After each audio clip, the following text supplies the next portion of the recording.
Profetas e Reis, capítulo 59. A casa de Israel. Na proclamação das verdades do Evangelho eterno a toda nação, tribo, língua e povo, a Igreja de Deus na terra está hoje cumprindo a antiga profecia. Florescerá e brotará Israel, e encherão do fruto a face do mundo. Isaías capítulo 27, verso 6. Os seguidores de Jesus, em cooperação com inteligências espirituais, estão rapidamente ocupando os lugares solitários da terra, e como resultado dos seus labores, uma abundante colheita de almas preciosas está em processo. Hoje, como nunca dantes, a disseminação da verdade bíblica, por meio de uma igreja consagrada, está levando aos filhos dos homens os benefícios prefigurados séculos antes na promessa a Abraão e a Israel. Promessa para a Igreja de Deus na terra em cada século. Abençoar-te-ei, e tu serás uma bênção. Gênesis capítulo 12, verso 2. Esta promessa de bênção devia ter encontrado cumprimento em grande medida durante os séculos seguintes ao retorno dos israelitas das terras do seu cativeiro.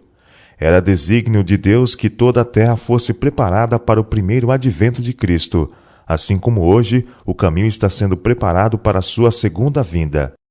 Ao final dos anos de humilhante exílio, Deus graciosamente deu a seu povo Israel, por intermédio de Zacarias, esta certeza: voltarei para Sião, e habitarei no meio de Jerusalém, e Jerusalém chamar-se-á a cidade de verdade, e o monte do Senhor dos Exércitos, monte de santidade.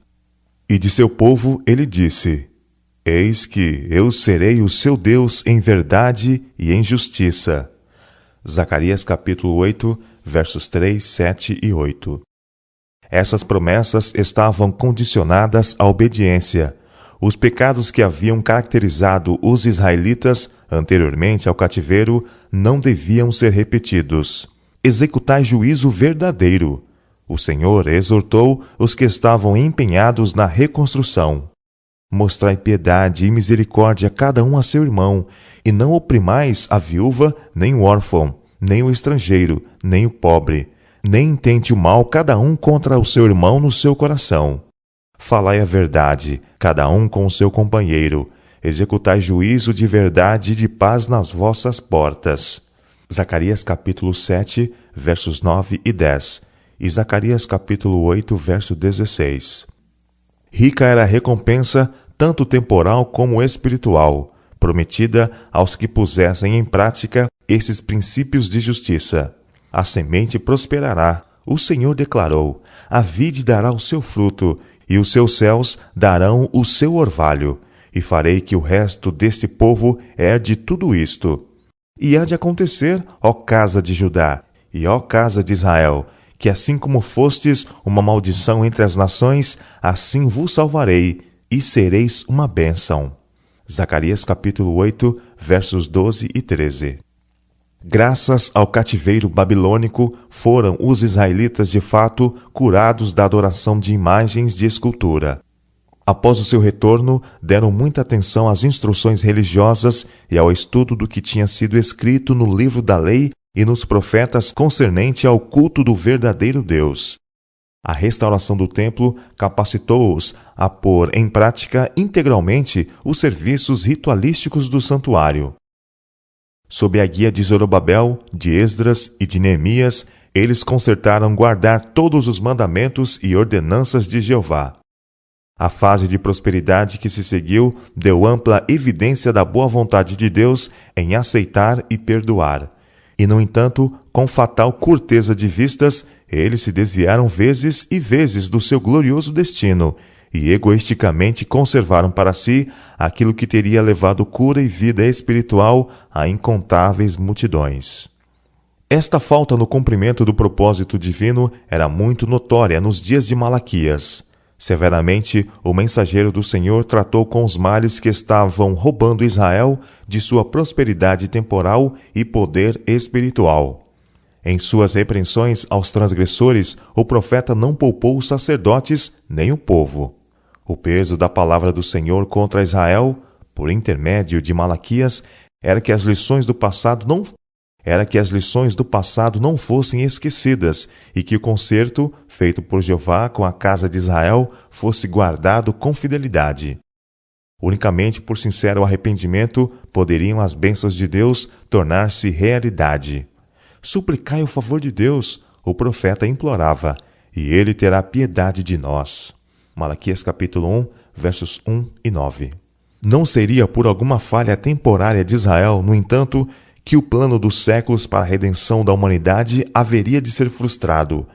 Aqueles a quem o profeta estava falando podiam deixar de ouvir a mensagem dada, mas os propósitos de Jeová deveriam ainda assim prosseguir firmemente até completo cumprimento. Desde o nascente do sol até o poente, o Senhor declarou, através do seu mensageiro: será grande entre as nações o meu nome, e em todo lugar se oferecerá ao meu nome incenso e uma oblação pura, porque o meu nome será grande entre as nações. Malaquias capítulo 1, verso 11. O concerto de vida e paz que Deus fez com os filhos de Levi, concerto que, se guardado, promoveria bênçãos inaudita, o Senhor se propunha agora renovar com os que uma vez tinham sido líderes espirituais, mas que pela transgressão se haviam tornado desprezíveis e indignos diante de todo o povo. Malaquias capítulo 2, versos 5 e 9. Solenemente foram os obradores do mal advertidos sobre o dia do julgamento por vir e do propósito de Jeová de visitar com imediata destruição cada transgressor. Todavia, ninguém foi deixado sem esperança. As profecias de Malaquias sobre o juízo foram acompanhadas de convites ao impenitente para que fizesse paz com Deus. Tornai vós para mim, o Senhor apelava, e eu tornarei para vós.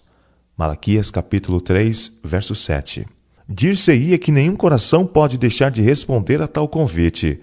O Deus do céu está apelando a seus transviados filhos para que voltem para ele, a fim de que possa com ele cooperar na condução de sua obra na terra. O Senhor estende sua mão para tomar a mão de Israel, para ajudá-lo no apertado caminho da abnegação e do altruísmo, de modo que possam partilhar com ele a herança como seus filhos. Deixar-se-ão convencer? Discernirão sua única esperança? Triste é o registro que temos de que nos dias de Malaquias os israelitas hesitaram em render seu orgulhoso coração em pronta e amorável obediência e sincera cooperação. A justificação própria é evidente em sua resposta. Em que havemos de tornar? O Senhor revela a seu povo um dos seus pecados especiais. Roubará o homem a Deus? Ele interroga. Todavia vós me roubais. Ainda não convencidos do pecado, os desobedientes inquirem: em que te roubamos? Definida sem dúvida é a resposta do Senhor: nos dízimos e nas ofertas alçadas. Com maldição sois amaldiçoados, porque me roubais a mim, vós toda a nação. Trazei todos os dízimos à casa do tesouro, para que haja mantimento na minha casa, e depois fazei prova de mim, diz o Senhor dos Exércitos, se eu não vos abrir as janelas do céu, e não derramar sobre vós uma bênção tal, que dela vos advenha a maior abastança. E por causa de vós repreenderei o devorador, para que não vos consuma o fruto da terra, e a vide no campo não vos será estéril, diz o Senhor dos Exércitos. E todas as nações vos chamarão bem-aventurados, porque vós sereis uma terra deleitosa, diz o Senhor dos Exércitos. Malaquias capítulo 3, versos 7 a 12. Deus abençoa a obra das mãos dos homens, para que eles possam devolver-lhe sua porção. Dá-lhe a luz do sol e a chuva. Faz que a vegetação brote. Dá saúde e habilidade para a aquisição de meios. Todas as bênçãos vêm de suas pródigas mãos. E ele deseja que homens e mulheres mostrem gratidão devolvendo-lhe uma parte em dízimos e ofertas. Em ofertas de gratidão, ofertas voluntárias e ofertas pelo pecado. Devem eles devotar seus meios a seu serviço, para que sua vinha não venha a ser uma árvore estéril. Devem estudar o que o Senhor faria em lugar deles. A ele devem levar em oração toda a questão difícil. Devem revelar interesse altruístico na edificação de sua obra em todas as partes do mundo. Através de mensagens como as apresentadas por Malaquias, o último dos profetas do Velho Testamento, bem como pela opressão de inimigos pagãos, os israelitas finalmente aprenderam a lição de que a verdadeira prosperidade depende de obediência à lei de Deus. Mas no caso de muitos dentre o povo, a obediência não era fruto da fé e amor. Seus motivos eram egoísticos. O serviço exterior era prestado como meio de alcançar a grandeza nacional. O povo escolhido não se tornou a luz do mundo, mas encerrou-se ao abrigo do mundo como salvaguarda contra o ser seduzido pela idolatria. As restrições que Deus havia feito, proibindo o casamento entre seu povo e os pagãos e proibindo Israel de se unir nas práticas idólatras com as nações circunvizinhas, foram tão pervertidas a ponto de se tornarem um muro de separação entre os israelitas e todos os outros povos, privando assim a outros das próprias bênçãos que Deus tinha os comissionado para dar ao mundo. Ao mesmo tempo, os judeus, por seus pecados, estavam se separando de Deus. Eram incapazes de discernir o profundo significado espiritual do seu serviço simbólico. Em sua justiça própria, confiaram em suas próprias obras, nos sacrifícios e ordenanças em si, em vez de descansar nos méritos daquele a quem todas essas coisas apontavam. Assim, procurando estabelecer a sua própria justiça, edificando-se sobre um formalismo autossuficiente. Faltando-lhes o Espírito e a graça de Deus, procuraram ressarcir a falta mediante rigorosa observância das cerimônias e ritos religiosos. Não contentes com as ordenanças que o próprio Deus havia designado, obstruíram os mandamentos divinos com incontáveis exações por si mesmos urdidas. Quanto mais se distanciavam de Deus, mais rigorosos eram na observância dessas formas.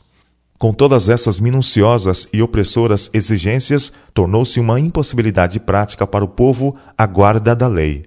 Os grandes princípios de justiça expostos no Decálogo e as gloriosas verdades delineadas no serviço simbólico foram igualmente obscurecidas, sepultadas sob uma massa de tradições e preceitos humanos.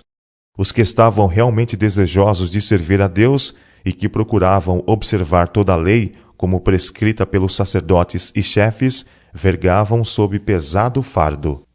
Como nação, o povo de Israel, conquanto desejando o advento do Messias, estava de tal modo separado de Deus no coração e na vida que não podia alcançar verdadeira concepção do caráter ou missão do prometido Redentor.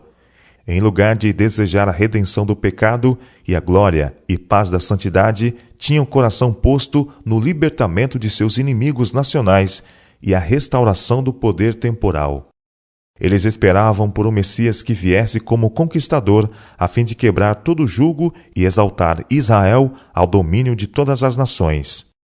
Assim, havia Satanás alcançado sucesso em preparar o coração do povo para que rejeitasse o Salvador quando aparecesse.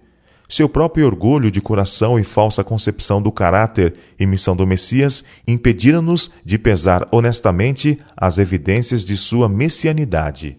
Durante mais de 1000 anos, o povo judeu tinha esperado a vinda do Salvador prometido. Suas esperanças mais brilhantes tinham repousado neste acontecimento. Durante 1000 anos, em cântico e profecia, nos ritos do templo e nas orações domésticas, seu nome havia sido entesourado. E, no entanto, quando ele veio, não o reconheceram como o Messias por quem haviam tão longamente esperado. Veio para o que era seu, e os seus não receberam. São João capítulo 1, verso 11.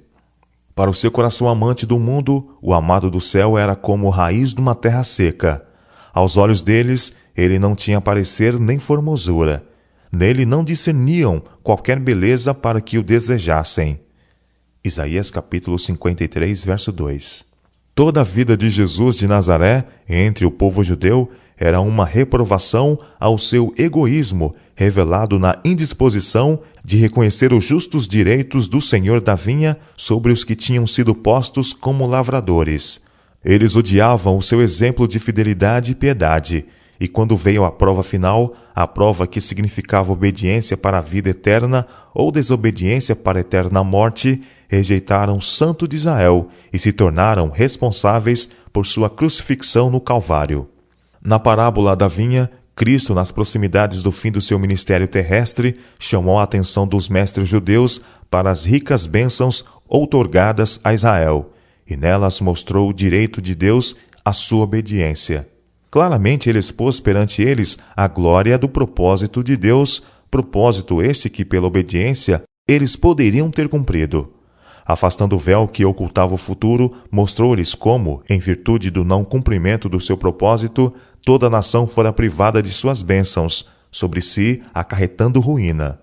Houve um homem, pai de família, Cristo disse, que plantou uma vinha, e circundou-a de um valado, e construiu nela um lagar, e edificou uma torre, e arrendou-a a uns lavradores, e ausentou-se para longe. São Mateus capítulo 21, verso 33. O Salvador se referiu assim à vinha do Senhor dos Exércitos, que o profeta Isaías, séculos antes, havia declarado ser a casa de Israel. E chegando o tempo dos frutos, Cristo continuou. O proprietário da vinha enviou seus servos aos lavradores para receber os seus frutos. E os lavradores apoderaram-se dos servos, feriram a um, mataram a outro e apedrejaram a outro. Depois enviou outros servos em maior número que os primeiros, e eles fizeram-lhes o mesmo. E por último enviou-lhes o seu filho.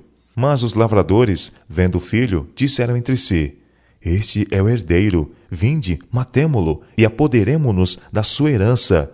E lançando mão dele, o arrastaram para fora da vinha e o mataram. Havendo retratado ante os sacerdotes o seu ato final de impiedade, Cristo dirige-lhes agora a pergunta: Quando, pois, vier o Senhor da vinha, que fará aqueles lavradores? Os sacerdotes haviam acompanhado a narrativa com profundo interesse, e sem considerar a relação que havia do assunto para com eles mesmos, uniram-se ao povo na resposta: Dará afrontosa morte a esses maus, e arrendará a vinha a outros lavradores, que a seu tempo lhe deem os frutos. Inadvertidamente, haviam eles pronunciado sua própria condenação. Jesus olhou para eles e, sob seu olhar pesquisador, eles compreenderam que ele havia lido os segredos do seu coração. Sua divindade se sobressaiu com inquestionável poder. Eles viram nos lavradores uma figura de si mesmos e involuntariamente exclamaram: Não seja assim. Solene e pesaroso, Cristo perguntou: Não lestes nas Escrituras? A pedra que os edificadores rejeitaram, essa foi posta por cabeça do ângulo. Pelo Senhor foi feito isto, e é maravilhoso aos nossos olhos. Portanto, eu vos digo que o reino de Deus vos será tirado, e será dado a uma nação que deu seus frutos. E quem cair sobre esta pedra, despedar-se-á, e aquele sobre quem ela cair, ficará reduzido a pó. São Mateus capítulo 21, versos 34 a 44. Cristo teria evitado a condenação da nação judaica se o povo tivesse recebido, mas a inveja e o ciúme tornaram-nos implacáveis. Decidiram que não receberiam a Jesus de Nazaré como Messias. Rejeitaram a luz do mundo, e daí em diante suas vidas foram circundadas com o negror das trevas da meia-noite. A condenação predita veio sobre a nação judaica. Suas próprias paixões violentas, incontroladas, operaram sua ruína. Em sua cega ira, destruíram-se uns aos outros. Seu orgulho rebelde e obstinado atraiu sobre eles a ira dos conquistadores romanos. Jerusalém foi destruída, o templo foi feito em ruínas, e o sítio onde se erguia foi lavrado como um campo. Os filhos de Judá pereceram pelas mais terríveis formas de morte. Milhões foram vendidos para servirem como escravos em terras pagãs. Aquilo que Deus propôs realizar em favor do mundo, por intermédio de Israel, a nação escolhida, ele executará afinal por meio de sua igreja na terra hoje. Ele arrendou sua vinha a outros lavradores, isto é, ao seu povo que guarda o concerto e que fielmente dá os seus frutos. Jamais esteve o Senhor sem verdadeiros representantes na terra e que fazem do interesse de Deus o seu próprio interesse. Essas testemunhas do Senhor são contadas entre o Israel espiritual, e em relação a eles se cumprirão todas as promessas do concerto feitas por Jeová a seu antigo povo. Hoje a Igreja de Deus é livre para levar a êxito o plano divino para a salvação de uma raça perdida. Por muitos séculos, o povo de Deus sofreu restrição de sua liberdade. a pregação do Evangelho em sua pureza foi proibida, e as mais severas penalidades aplicadas aos que ousaram desobedecer aos mandamentos do Senhor. Como consequência, a grande vinha moral do Senhor ficou quase inteiramente desabitada.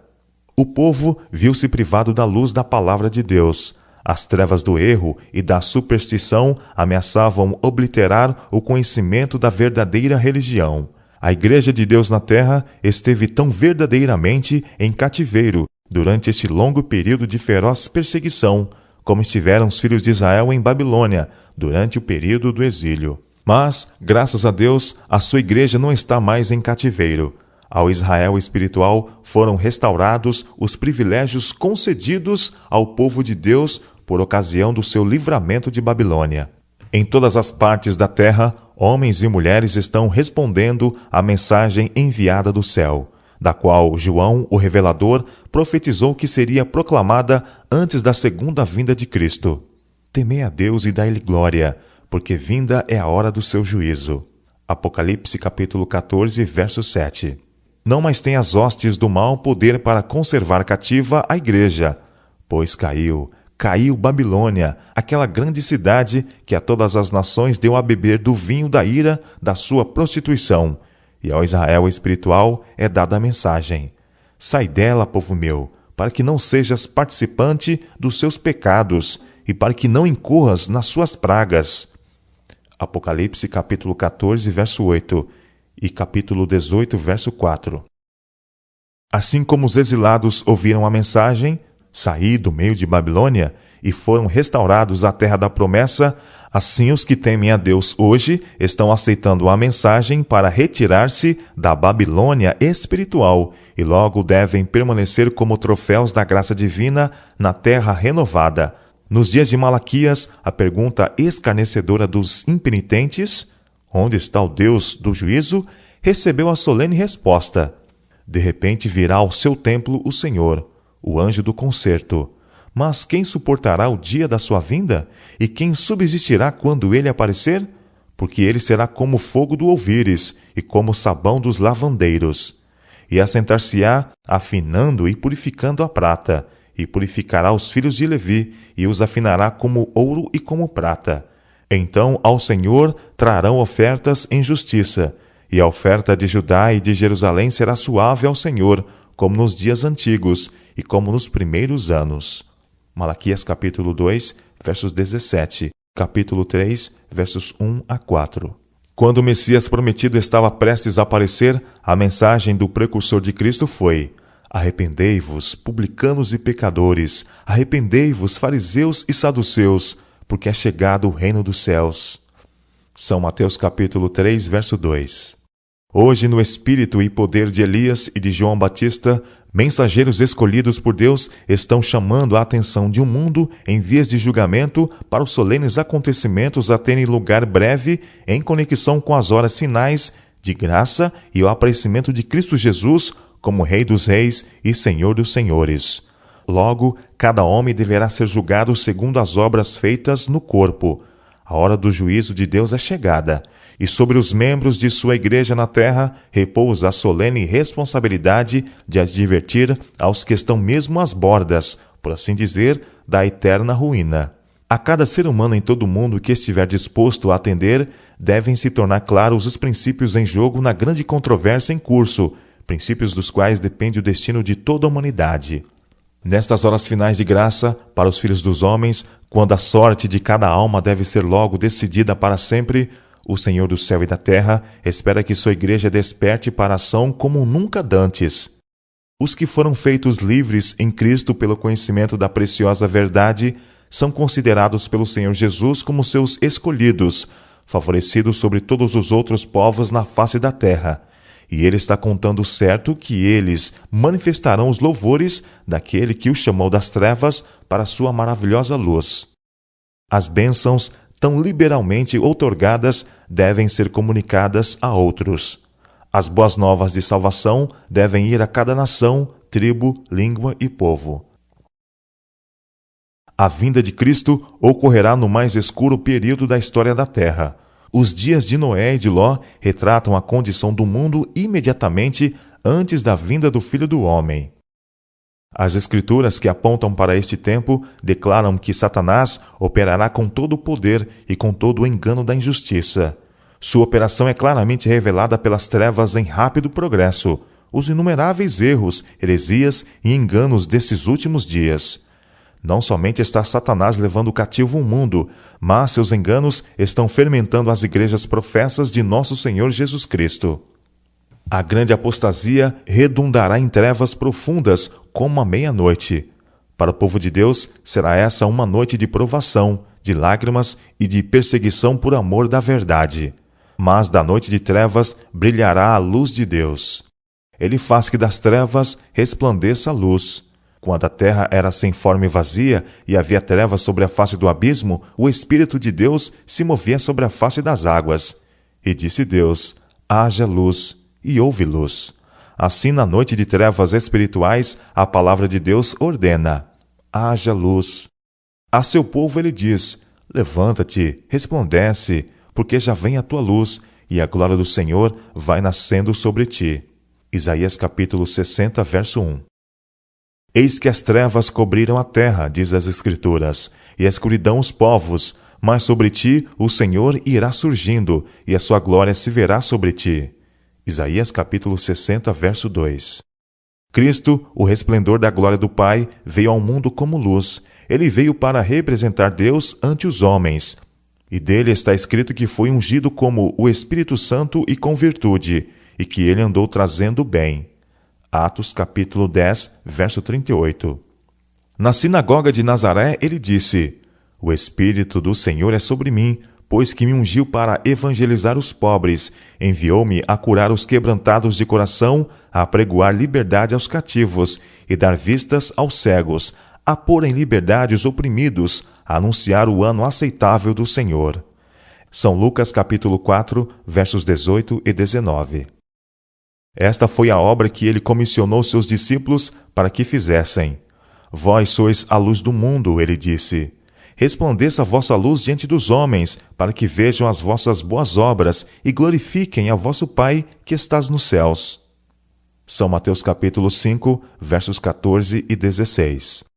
Esta é a obra que o profeta Isaías descreve quando diz: não é também que repartas o teu pão com o faminto e recolhas em casa aos pobres desterrados? E vendo-o nu, o cubras, e não te escondas da tua carne?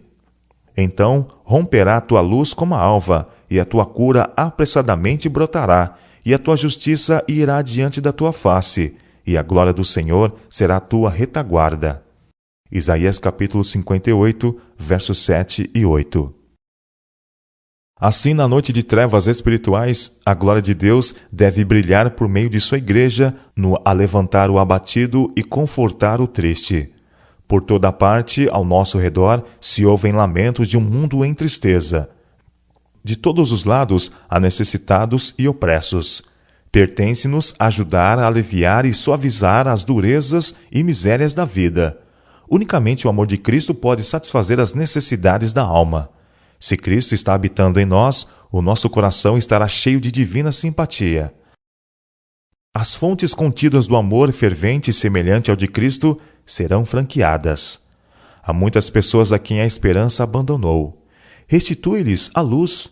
Muitos perderam a coragem. Falai-lhes palavras de ânimo. Orai por eles. Aos que necessitam do pão da vida, lede-lhes da palavra de Deus. Há muitos enfermos da alma, os quais nenhum bálsamo terrestre pode alcançar, nem médico levar cura. Orai por essas almas, levai-as a Jesus, dizei-lhes que há bálsamo e médico em Gileade. A luz é uma bênção universal a derramar seus tesouros sobre um mundo ingrato, injusto e pervertido, assim como é a luz do sol da justiça. Assim é com a luz do sol da justiça. A terra toda, envolvida embora nas trevas do pecado, do infortúnio e da dor, deve ser iluminada com o conhecimento do amor de Deus. A luz que brilha do trono do céu não deve ser excluída de nenhuma seita, categoria ou classe de pessoas. A mensagem de esperança e misericórdia deve ser levada aos confins da terra. Todo o que quiser pode lançar mão da força de Deus e fazer paz com Ele. Não mais devem os pagãos continuar submersos na escuridão da meia-noite. As trevas devem fugir ante os brilhantes raios do sol da justiça. Cristo tomou toda a providência para que sua igreja seja um corpo transformado, iluminado com a luz do mundo, na posse da glória de Emanuel. É seu propósito que cada cristão seja circundado de uma atmosfera espiritual de luz e paz. Ele deseja que revelemos seu próprio gozo em nossa vida. Levanta-te, resplandece, porque já vem a tua luz, e a glória do Senhor vem nascendo sobre ti. Isaías capítulo 60, verso 1. Cristo virá com poder e grande glória. Virá revestido de sua própria glória e da glória do Pai. E os santos anjos o assistem no seu trajeto. Enquanto todo mundo está imerso em trevas, haverá luz em toda a habitação dos santos. Eles surpreenderão a primeira luz de seu segundo advento. A luz imaculada irromperá do seu esplendor, e Cristo, o Redentor, será admirado por todos os que o têm servido. Enquanto os ímpios fogem, os seguidores de Cristo regozijam-se em sua presença. É então que o redimido dentre os homens receberá sua prometida herança. Assim, o propósito de Deus para Israel encontrará literal cumprimento. Aquilo que Deus propõe, o homem é impotente para anular. Mesmo em meio à operação do mal, o propósito de Deus tem prosseguido firmemente em direção do seu cumprimento. Foi assim com a casa de Israel através da história da monarquia dividida. Assim é com Israel espiritual de hoje. O vidente de Patmos, olhando através dos séculos para o tempo desta restauração de Israel na terra renovada, testificou: Depois destas coisas olhei, e eis aqui uma multidão, a qual ninguém podia contar, de todas as nações e tribos e povos e línguas que estavam diante do trono e perante o Cordeiro, trajando vestidos brancos e com palmas nas suas mãos, e clamavam com grande voz, dizendo: Salvação ao nosso Deus, que está sentado no trono, e ao Cordeiro. E todos os anjos estavam ao redor do trono, e dos anciãos e dos 4 animais, e prostraram-se diante do trono sob os seus rostos, e adoraram a Deus, dizendo: Amém. Louvor e glória e sabedoria e ação de graças, e honra e poder e força ao nosso Deus para todo sempre. E ouvi como que a voz de uma grande multidão, e como que a voz de muitas águas, e como que a voz de grandes trovões, que dizia: Aleluia, pois já o Senhor Deus Todo-Poderoso reina. Regozijemo-nos e alegremo-nos e demos-lhe honra. Ele é o Senhor dos senhores e o Rei dos reis. Vencerão os que estão com ele, chamados e eleitos e fiéis. Apocalipse capítulo 7, capítulo 19 e capítulo 17.